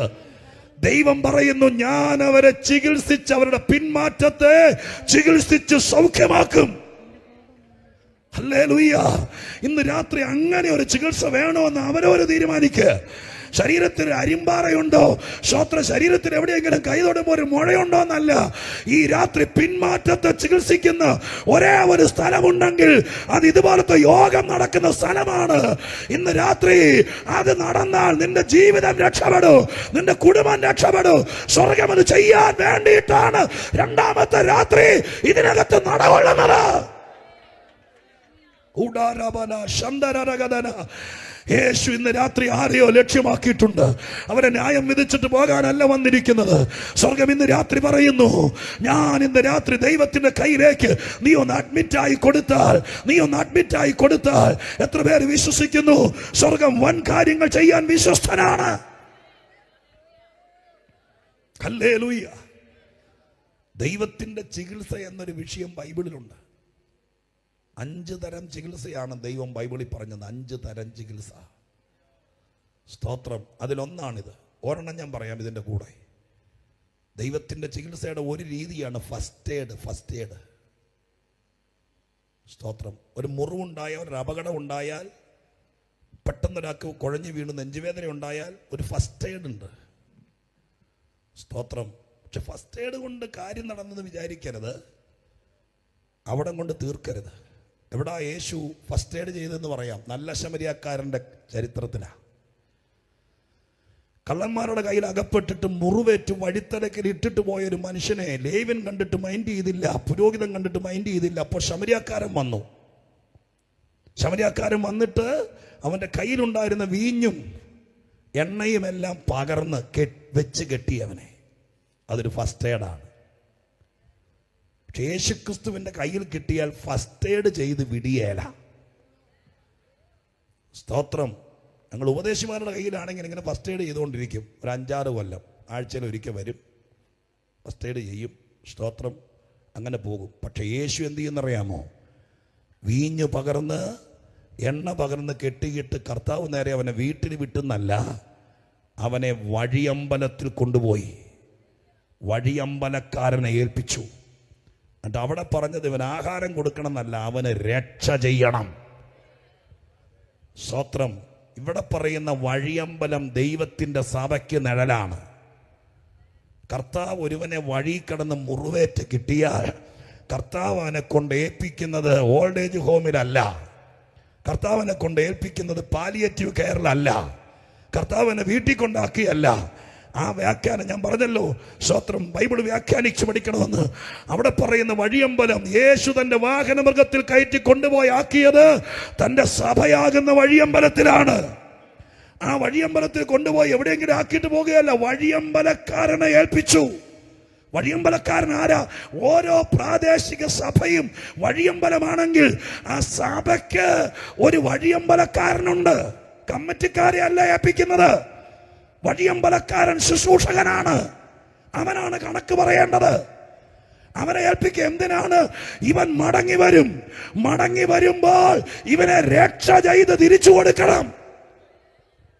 അതുകൊണ്ട് ഇന്ന് രാത്രിക്കാലം ഞാൻ കൊട്ടാരക്കര ആരെങ്കിലും യോഗം നടക്കുമ്പോൾ ഫസ്റ്റ് എയ്ഡ് ചെയ്ത് പോകുന്നവരുണ്ടെങ്കിൽ, നിങ്ങൾക്ക് ശാശ്വതമായ ഒരു അനുഗ്രഹം ഉണ്ടാകണമെങ്കിൽ, നിങ്ങൾക്ക് ആരോഗ്യം ഉണ്ടാകണമെങ്കിൽ, നിങ്ങൾക്ക് പുരുഷത്വം ഉണ്ടാകണമെങ്കിൽ, നിങ്ങൾക്ക് ദൈവത്തിന്റെ തേജസ് വരണമെങ്കിൽ, നിങ്ങൾ ക്രിസ്തുവിന്റെ മണവാട്ടിയാകണമെങ്കിൽ, നിങ്ങൾ ദൈവത്തിന്റെ സഭയ്ക്കകത്ത് വരണം.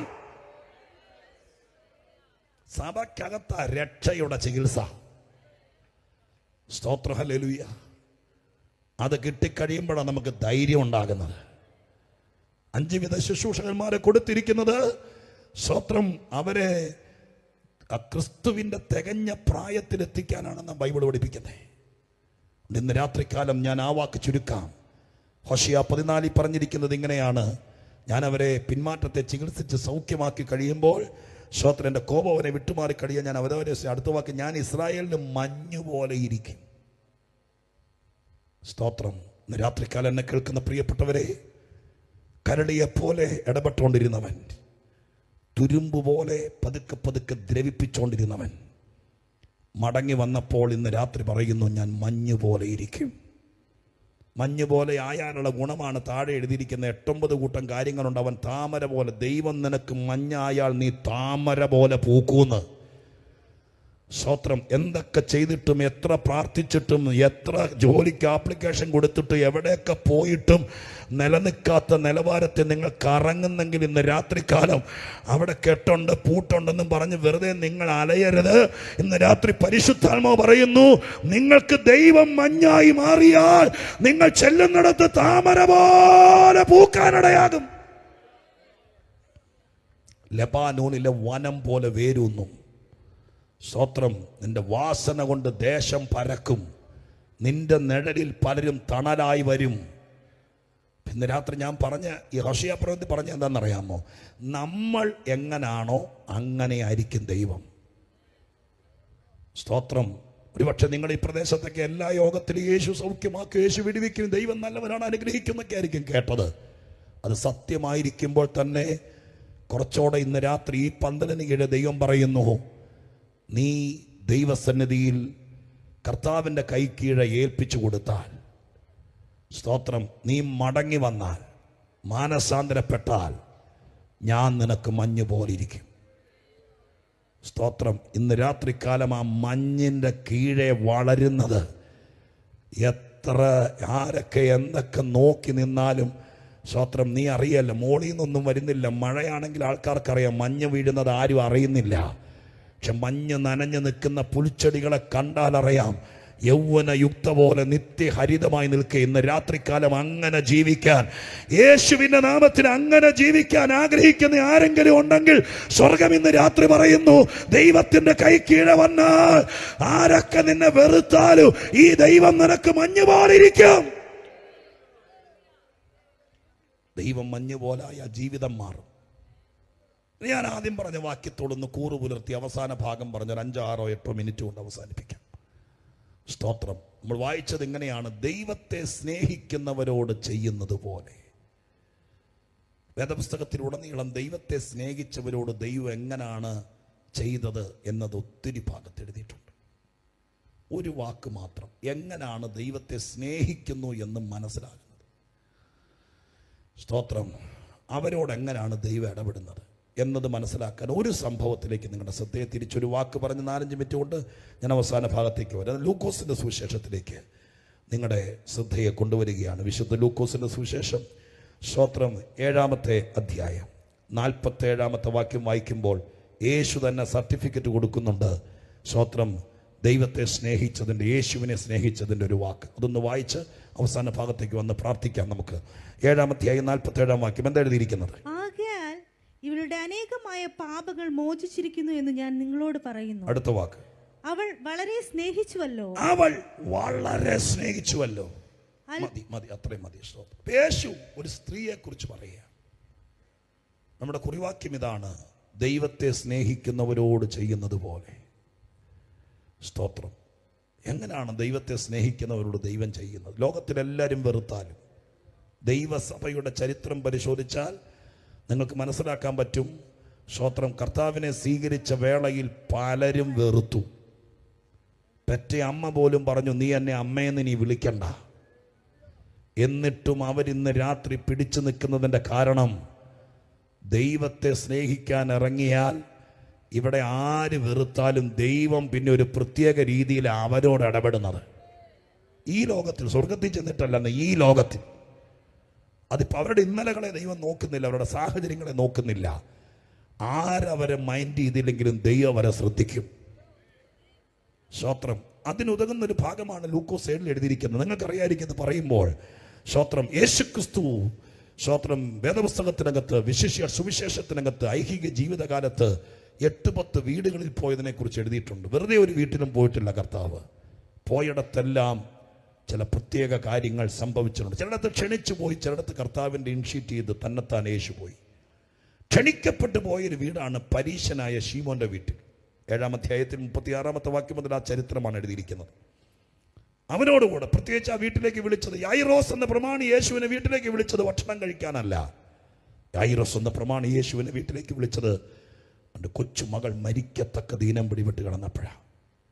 എന്നാൽ ഈ മനുഷ്യൻ്റെ വീട്ടിൽ രോഗികളില്ല, ഈ മനുഷ്യൻ്റെ വീട്ടിൽ കടഭാരമില്ല, ഈ മനുഷ്യൻ്റെ വീട്ടിൽ സമാധാനക്കേടില്ല.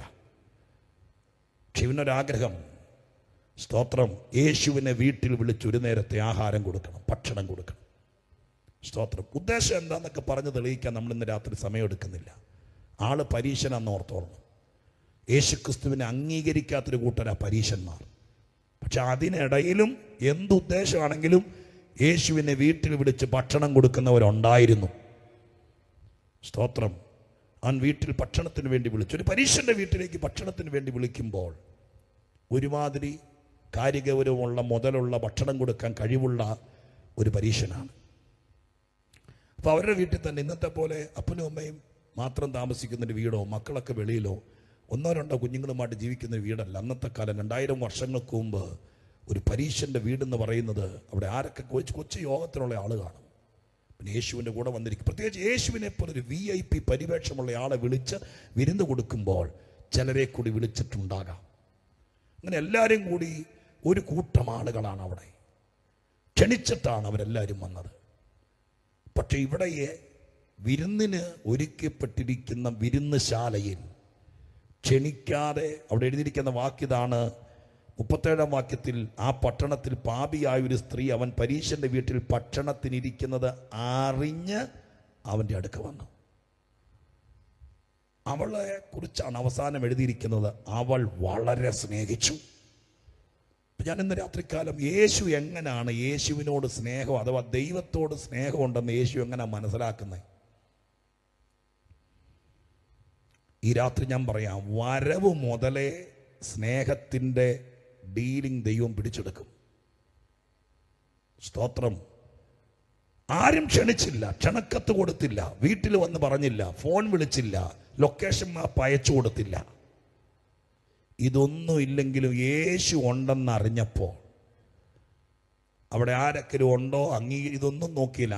ആരെയും നോക്കാതെ അവൻ ഉണ്ടെന്നറിഞ്ഞു വരുന്നവളാണ് സ്നേഹമുള്ളവൾ.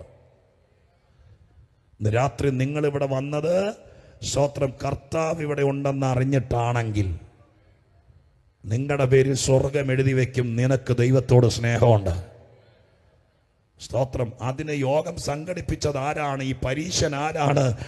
ഇതൊന്നുമല്ല, യേശു ഉണ്ടെന്ന് അറിഞ്ഞുകൊണ്ടാ വന്നത്. പരീശന്റെ വീട്ടിൽ ചെന്നാൽ ഒരു നേരത്തെ ആഹാരം തരുമെന്നല്ല, പിന്നെ എന്താ അറിഞ്ഞത്? യേശു ഉണ്ട്. രണ്ടാമത്തെ കാര്യം, അവിടെ എഴുതിയിരിക്കുന്ന വാക്ക് നിങ്ങൾ ശ്രദ്ധിച്ചോളണം. ഞാൻ വേഗത്തിൽ ചുരുക്കം. അവിടെ എഴുതിയിരിക്കുന്നത് എങ്ങനെയാണ്? സ്തോത്രം. അവിടെ കൊണ്ടുവന്നു 38 വാക്യം, പുറകിൽ അവന്റെ കാൽക്കൽ കരഞ്ഞുകൊണ്ട് നിന്നു. അറിയാവുന്ന സൺഡേ സ്കൂളിൽ പഠിച്ചിട്ടുള്ള കാര്യമാണ്. നിങ്ങൾ ഓർത്തെ, അവന്റെ പുറകിൽ കരഞ്ഞുകൊണ്ട് നിന്നു എന്ന് പറയുമ്പോൾ ചുമ്മാ വായിക്കരുത്. ഞാൻ ആദ്യം പറഞ്ഞല്ലോ, ഒരു വക്കീല് കേസ് പഠിക്കുന്ന മനോഭാവത്തോടെ ഈ ഭാഗങ്ങളെ ഒന്ന് ചിന്തിക്കണം. ഇത്രയും ഒരു പരീശന്മാരുടെ അല്ലെങ്കിൽ യഹൂദന്മാരുടെ ഭക്ഷണം കഴിക്കുന്ന രീതി എന്ന് പറയുന്നത് നമ്മൾ വീട്ടിൽ കഴിക്കുന്ന പോലെ ഒരു ഡൈനിങ് ടേബിളിനകത്ത് 6 ചെയർ ഇട്ട് 6 പേർ ഇരുന്നിട്ട് സ്തോത്രം ഓരോ പ്ലേറ്റിൽ വാരി വെച്ച് കഴിക്കുകയല്ല. അവരുടെ അന്നത്തെ ഭക്ഷണം കഴിക്കുന്ന രീതി ഇതുപോലത്തെ ഒരു ഹോളാണെന്ന് നിങ്ങൾ മനസ്സിൽ കരുത്. ഇതുപോലത്തെ ഒരു ഹോള്. സ്തോത്രം. ഇതിന്റെ തറയിൽ ഏകദേശം 4 ഇഞ്ച് കനമുള്ള 2.5-3 അടി വീതിയുള്ള ഫോം കൊണ്ടുണ്ടാക്കിയിരിക്കുന്ന മെത്ത ഇട്ടിരിക്കുക. എല്ലാവരും VIP അടക്കം വരുന്നവരെല്ലാം താഴെ ഇരുന്നാ കഴിക്കുന്നത്. സ്തോത്രം. ചുറ്റും ഇരുന്നാ കഴിക്കും. നടുക്ക് ആഹാരം വയ്ക്കും. അവരാഹാരം ആ രീതിയിലാണ് കഴിക്കുന്നത്. സ്തോത്രം. VIP ക്ഷണിക്കപ്പെട്ടവരുണ്ടെങ്കിൽ അവർക്കൊരു പ്രധാന സ്ഥലം കാണും. ഒരുപക്ഷെ ഇവിടെ ആയിരിക്കാം സ്തോത്ര കർത്തൃദാസന്മാർ ഇരിക്കുന്ന, ഇവിടെ ആയിരിക്കാം യേശുക്രിസ്തു ശിഷ്യന്മാര് പരീശനൊക്കെ ഇരിക്കുന്നത്.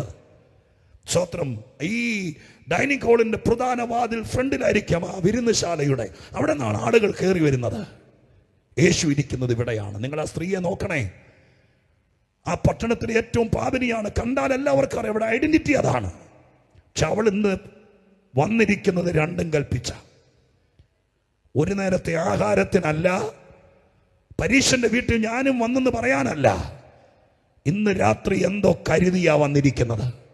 ഈ സന്ദേശത്തിന്റെ അവസാന ഭാഗത്തേക്ക് എത്തുമ്പോൾ ഈ രാത്രി മടങ്ങിപ്പോകുന്നതിനേക്കാൾ മുമ്പ് സർവശക്തന്റെ കയ്യിൽ നിന്നൊരു സർട്ടിഫിക്കറ്റുമായി മടങ്ങിപ്പോയാൽ ഈ പ്രാവശ്യത്തെ യോഗത്തിന് വരവും മടങ്ങിപ്പോക്കും നിന്റെ ജീവിതത്തിൽ കാലമുള്ള കാലത്തോളം നിന്നെ മറക്കാതിരിപ്പാൻ, സ്വർഗം നിന്നെ തടയാതിരിക്കാൻ ദൈവം എന്തോ നിന്റെ മേൽ കരുതി വെച്ചിട്ടുണ്ട്.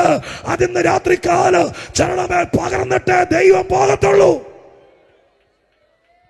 ഹല്ലേലൂയ. നിങ്ങളോർത്തെ, അവരാഹാരത്തിലേക്ക് ഞാൻ പറഞ്ഞല്ലോ, ഈ കർത്തൃദാസന്മാർ ഇരിക്കുന്ന പോലെ ഒരു കസേരയിൽ കാല് താഴേക്കിട്ട് ഇങ്ങനെയല്ല ഇരിക്കുന്നത്. സ്തോത്രം. അവരിയ്ക്കുന്നത് താഴെയാണ്. കാല് പുറകിലേക്ക് മടക്കിയിട്ട് സ്തോത്രം മുമ്പോട്ടാഞ്ഞ് ഇങ്ങനെ ഇരുന്നാണ് ആഹാരം കഴിക്കുന്നത്. 2 കാലുകളും പുറകോട്ട് മടക്കിയിട്ട്. നിങ്ങൾ വായിച്ചോ ഭാഗത്ത്? ഈ സ്ത്രീ വന്നിട്ട് നാണം കുണുങ്ങി ഏറ്റവും പുറകിൽ ആ കിണറിന്റെ അവിടെ വന്ന് നിന്നതുപോലെ നഖം കടിച്ചുകൊണ്ട് നിന്നെന്നാണ് എഴുതിയിരിക്കുന്നത്. ഇല്ല. സ്തോത്രം. ഹല്ലേലൂയ. പിന്നെ എങ്ങനെ എഴുതിയിരിക്കുന്നത്? അവന്റെ കാൽക്കൽ നിന്നു എന്ന് പറയുമ്പോൾ അവിടെ വരണം. ഇവിടെയൊക്കെ ആളുകൾ ഈ വീടിനോട് ബന്ധപ്പെട്ടവർ ഇരിക്കുന്നുണ്ട്.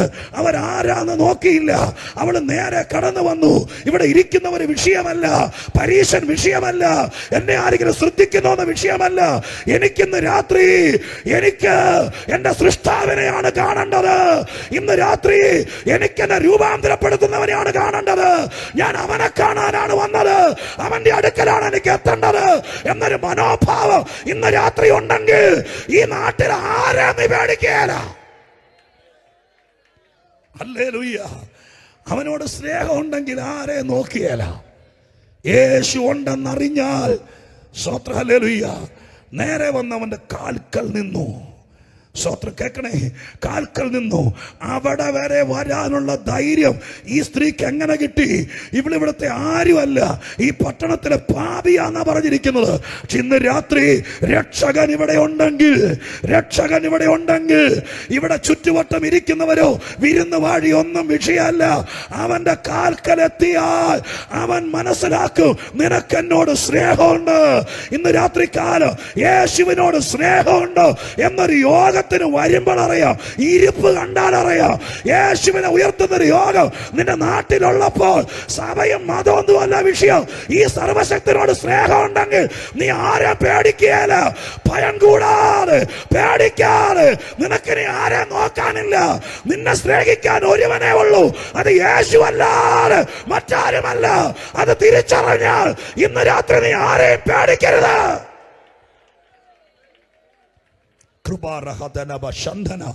ലാസ്റ്റ് ഒരു 2-3 മിനിറ്റ് എല്ലാവരും പ്രാർത്ഥിച്ചുകൊണ്ടിരിക്കുക. ചിലരുടെ ഭീതി മാറിപ്പോട്ടെ. ഇന്ന് രാത്രി ഇവിടെ വരണമെന്ന് ആഗ്രഹിച്ചിട്ട് മാറിയോ പേടിച്ച് മാറി നിൽക്കുന്ന ചിലര് നാളെ രാത്രി ഇവിടെ വരട്ടെ. അടുത്ത കൊല്ലത്തെ കൺവെൻഷൻ അല്ല, ഇന്ന് രാത്രി സ്വർഗം ചിലത് ഉരുക്കി കളയാന്ന് പറഞ്ഞോണ്ടല്ല തുടങ്ങിയത്. അനാവശ്യമായ ഭീതിയും ഭയവും ഇന്ന് രാത്രി ഉരുക്കി കളയട്ടെ. സ്തോത്രം, ഹല്ലേലൂയ. ഇനി നിങ്ങളൊക്കെ അവിടെ പുറകിൽ വന്ന് നിന്നു. കണ്ണുനീര് കൊണ്ട് കാല് നനച്ചു തുടങ്ങി എന്നല്ല എഴുതിയിരിക്കുന്നേ. സ്തോത്രം, ഒന്നോടെ ശ്രദ്ധിക്കണം. 2 മിനിറ്റോടെ അസ്വസ്ഥരാകരുത്. കണ്ണുനീര് കൊണ്ട് കാല് നനച്ചു തുടങ്ങി എന്ന് പറഞ്ഞാൽ സ്തോത്രം, ഹല്ലേലൂയ, ചുമ്മാ 2 തുള്ളി കണ്ണീര് വീണെന്നല്ല. കാല് നനയണമെങ്കിൽ എൻ്റെ പൊന്നാൻറ്റിമാരെ എന്തോരം കണ്ണീര് വേണം.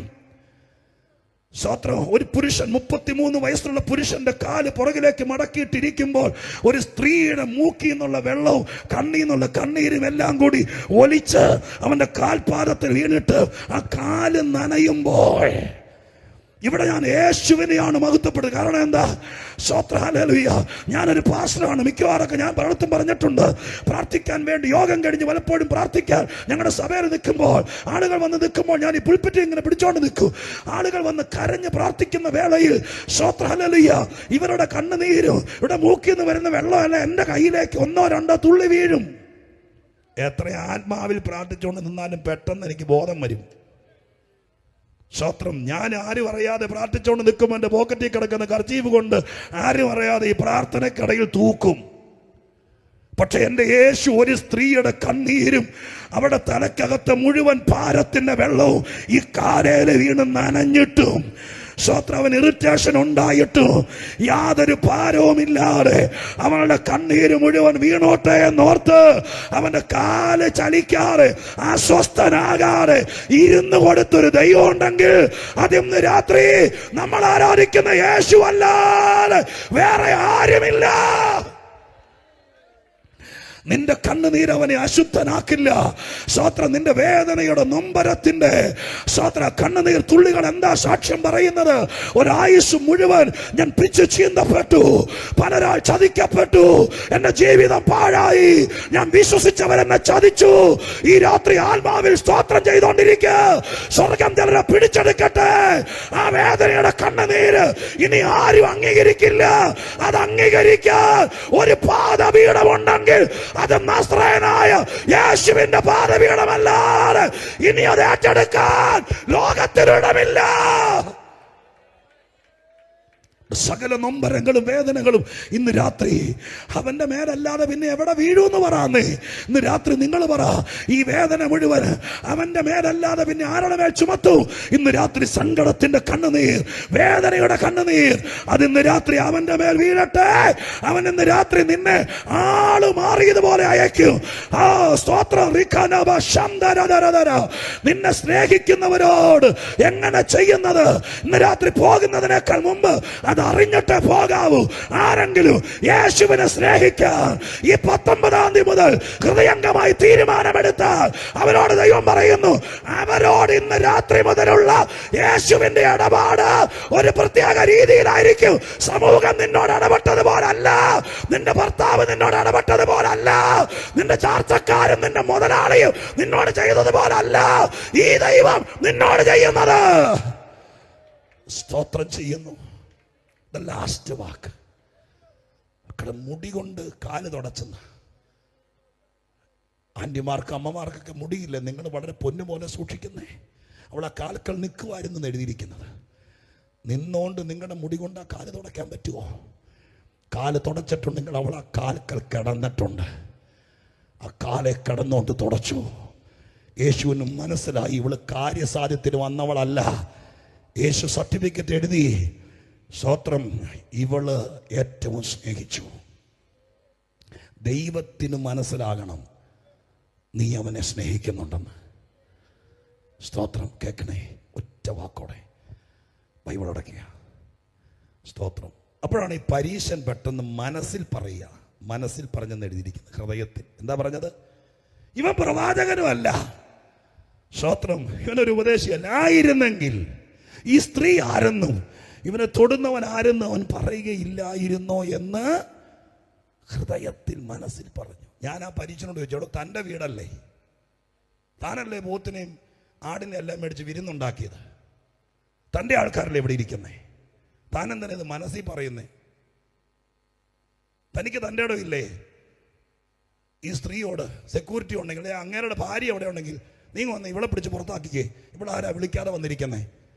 VIP ആണ്, ക്ഷണിക്കപ്പെട്ട് വന്നിരിക്കുന്ന കർത്താവിൻ്റെ കാലിലേക്ക് തുപ്പലും കണ്ണീരും മുടി കൊടുക്കുക. ഇറങ്ങിപ്പോടി എന്ന് പറയാൻ എനിക്ക് തൻ്റെ ഇടമില്ലേ? പരീശനല്ലേ? എല്ലാത്തിൻ്റെ മാലക്കറി പിടിക്കുന്നവനല്ലേ എന്ന് ഞാൻ ചിന്തിച്ചുകൊണ്ട് നിന്നപ്പോൾ ദൈവം എന്നോട്, കർത്താവിനോട് കാര്യം പറഞ്ഞു. എന്താണെന്നറിയാമോ? എന്നെ സ്നേഹിച്ച് എൻ്റെ അടുക്കൽ വന്നവനെ കുറിച്ച് പലരും മനസ്സിൽ പലതും പറയും. പക്ഷെ ഞാൻ ഇരിക്കുമ്പോൾ ഒരുത്തനും എൻ്റെ മുമ്പിൽ വെച്ച് പറയാൻ ഞാൻ അനുവദിക്കുകയില്ല. ഇന്ന് രാത്രി ഞാൻ പറഞ്ഞു നിർത്താം. നിനക്ക് സ്നേഹിക്കാമെങ്കിൽ സ്നേഹിച്ചോ.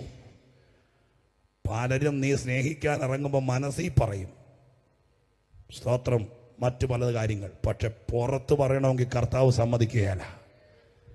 ഇന്ന് രാത്രി നിനക്കെതിരെ ആരെങ്കിലും മനസ്സിൽ പറഞ്ഞാൽ പോലും അത് ഏറ്റെടുക്കാൻ ദൈവം എഴുന്നേക്കും. സ്തോത്രം. അവനെ സ്നേഹിക്കാൻ തുടങ്ങിയാൽ ഇത്രയും നാളും നിന്റെ വിഷയത്തിനകത്ത് ഉത്തരവാദിത്തപ്പെടാൻ ആരുമില്ലായിരുന്നു. എന്നാൽ ഇന്ന് രാത്രി മുതൽ യേശുവിനെ സ്നേഹിക്കാൻ തുടങ്ങിയാൽ നിനക്കെതിരെ എവിടെയെങ്കിലും കാർമേഘം ഉരുണ്ടു കൂടുന്നത് പോലെ ആരെങ്കിലും നിനക്ക് വിരോധമായി മനസ്സിൽ കണക്ക് കൂട്ടിയാൽ യേശു ഇടപെടൂ. ശിമോനെ, എനിക്ക് നിന്നോടൊരു കാര്യം പറയാനുണ്ട്.